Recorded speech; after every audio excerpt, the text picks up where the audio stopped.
నమస్తే, welcome to Bharati TV. నేను బాబయ్య. మహానాడు ఆపేస్తారా? ఏం జరగబోతోంది అని చెప్పి ఈ వీడియోకి నేను ఒక టైటిల్ పెట్టాను. అంటే మహానాడు కార్యక్రమం అంటేనే తెలుగుదేశం పార్టీ కార్యకర్తలకి, నాయకులకి ఒక పండుగ లాంటిది. దాన్ని తెలుగుదేశం పార్టీ కూడా ఎంతో ప్రతిష్టాత్మకంగా తీసుకొని వైభవంగా నిర్వహిస్తుంది ప్రతి ఏడాది కూడా. అంటే తెలుగుదేశం పార్టీ పుట్టింది 1982లో అయితే అధికారంలోకి వచ్చింది 1983లో. అంటే కేవలం 9 నెలల్లోనే పార్టీని అధికారంలోకి తీసుకొచ్చిన ఘనత పార్టీ వ్యవస్థాపక అధ్యక్షుడు నందమూరి తారక రామారావుది. అప్పటి నుంచి కూడా అంటే 1983 నుంచి కూడా ప్రతి సంవత్సరం మహానాడు కార్యక్రమాన్ని ఎంతో వైభవంగా నిర్వహిస్తూ వచ్చారు. మరి కరోనా టైంలో కూడా దాన్ని ఆపకుండా వర్చువల్గా నిర్వహించారు అని అంటే అది ఎంత ప్రతిష్టాత్మకంగా తీసుకొని నిర్వహిస్తున్నారో మీరు అర్థం చేసుకోవచ్చు. మరి అలాంటి కార్యక్రమాన్ని ఇప్పుడు ఆపేస్తారా అని చెప్పి ఒక పెద్ద క్వశ్చన్ మార్క్ రైజ్ అవుతుంది.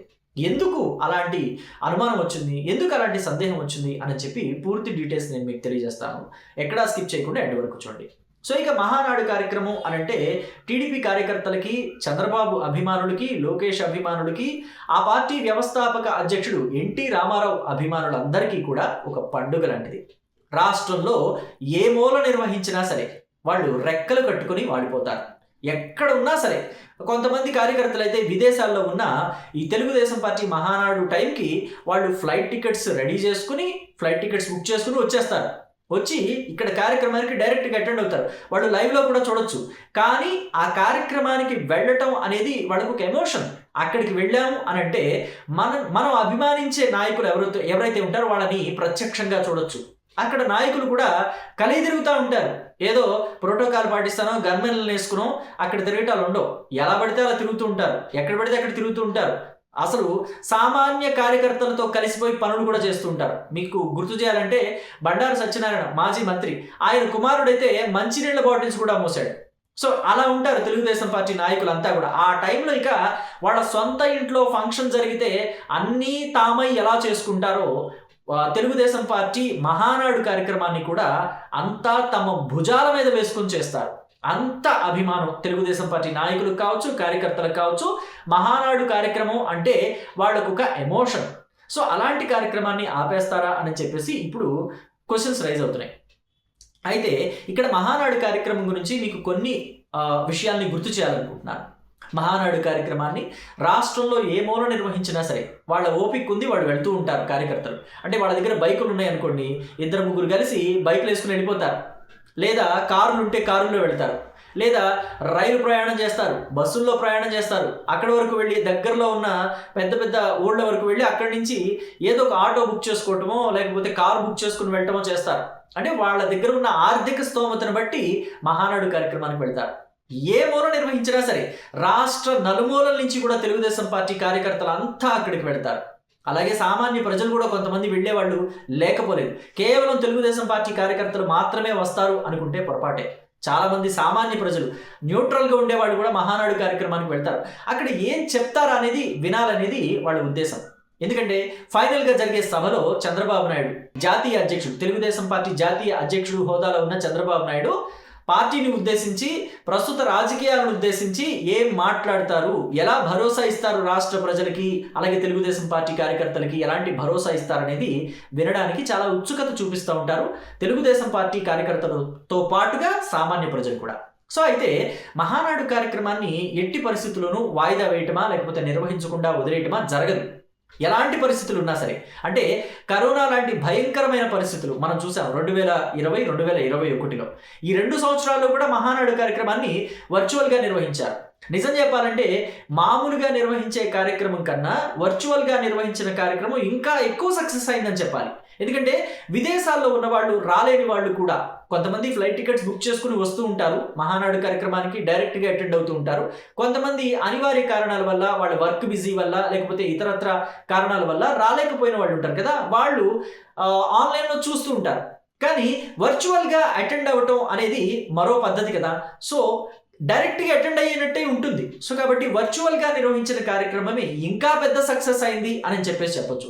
అటెండ్ కాని తెలుగుదేశం పార్టీ కార్యకర్త లేడు అని చెప్పడంలో ఎటువంటి డౌట్ కూడా లేదు. ఆ కరోనా టైంలో ఇంకా పెద్ద సక్సెస్ అయిందని చెప్పాలి. సో అలాగే మనం చూస్తే వైసీపీ ఎలాంటి పరిస్థితులు సృష్టించింది, రాష్ట్రంలో ఎంత బెదిరింపులకి గురి చేసింది తెలుగుదేశం పార్టీ కార్యకర్తల్ని, వాళ్ళని ఎంత ఇబ్బందులు పెట్టింది, ఎంత వేధింపులకి గురి చేసింది అనేది మాటల్లో చెప్పలేము. ఇంకా చిన్న ఎగ్జాంపుల్ చెప్పాలంటే, చిన్న ఎగ్జాంపుల్ కాదు, అది భయంకరమైన ఎగ్జాంపుల్ చెప్పాలంటే, తోట చంద్రయ్య లాంటి వ్యక్తి జై జగన్ అనలేదని అతడి పీక నడి రోడ్డు మీద కోసి చంపేశారు ఒక తెలుగుదేశం పార్టీ కార్యకర్తని. సో అలాంటి పరిస్థితులు మనం చూసాం 2019, 2024 మధ్య. అయినప్పటికీ కూడా అలాంటి పరిస్థితుల్లో కూడా తెలుగుదేశం పార్టీ మహానాడు కార్యక్రమాన్ని నిర్వహించి పార్టీ కార్యకర్తలకే కాదు రాష్ట్ర ప్రజలందరికీ కూడా భరోసా ఇచ్చింది, మళ్ళీ వచ్చే తెలుగుదేశం పార్టీయే 2024లో అని చెప్పి. మీకు ఎగ్జాంపుల్ చెప్పాలంటే 2022లో ఒంగోలులో మహానాడు కార్యక్రమాన్ని నిర్వహించారు. ఆ నిర్వహణ సమయంలో ఎదుర్కొన్న ఆటుపోట్లు మామూలువి కాదు. మొదట ఒంగోలులోని ఒక గ్రౌండ్లో నిర్వహించాలనుకున్నారు, భారీ గ్రౌండ్ అది. సో అంత పెద్ద గ్రౌండ్ మనం చూడబోము, ఎక్కడ ఉండబోదేమో అలాంటి పెద్ద గ్రౌండ్ అనమాట. అక్కడ పర్మిషన్ ఇవ్వమని అడిగితే ఇవ్వమని చెప్పి తిరస్కరించింది వైసీపీ ప్రభుత్వం. అప్పుడే ఒంగోలు ఊరి చివరిలో మాకు పొలాలు ఉన్నాయి, మా పొలాల్లో నిర్వహించుకోండి అని చెప్పి రైతులు స్వచ్ఛందంగా వచ్చి వాళ్ళ పొలాల్లో మహానాడు నిర్వహించుకోవడానికి అవకాశం ఇచ్చారు. అక్కడికి వెళ్ళడానికి మరి కార్యకర్తలకి సౌకర్యాలు ఉండాలి కదా. కానీ ప్రభుత్వం ఏం చేసింది, వైసీపీ ప్రభుత్వం ఆర్టీసీ బస్సులను ఇవ్వలేదు, ప్రైవేట్ ట్రావెల్స్ని ఇవ్వకుండా అడ్డుకుంది, స్కూల్ బస్సుల్ని ఇవ్వనివ్వలేదు. కానీ ఆపగలుగుతారా తెలుగుదేశం పార్టీ కార్యకర్తల్ని? వాళ్ళ రక్తం ఉరకలేస్తూ ఉంటుంది ఎప్పుడెప్పుడు మహానాడు కార్యక్రమానికి వెళ్ళాలా అని చెప్పి.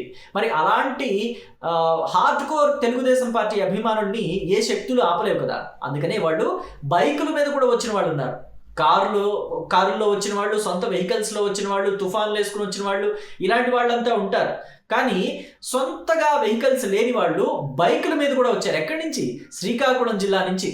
ఉత్తరాంధ్రలో శ్రీకాకుళం బోర్డర్ నుంచి కూడా తెలుగుదేశం పార్టీ కార్యకర్తలు బైకుల మీద వచ్చారు. అలాగే ఇటు చిత్తూరు బోర్డర్ నుంచి కూడా తెలుగుదేశం పార్టీ కార్యకర్తలు వచ్చారు.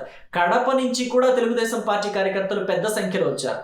ఇంకా చెప్పాలంటే 2024 ఎన్నికల్లో తెలుగుదేశం పార్టీ అధికారంలోకి వచ్చిన తర్వాత కడప జిల్లాలోని కడపలో తెలుగుదేశం పార్టీ మహానాడు నిర్వహిస్తే కూడా ఆ కార్యక్రమానికి కూడా, అంటే కడప అనంటే వైఎస్ అడ్డా అని చెప్పేసి చెప్పుకుంటారు.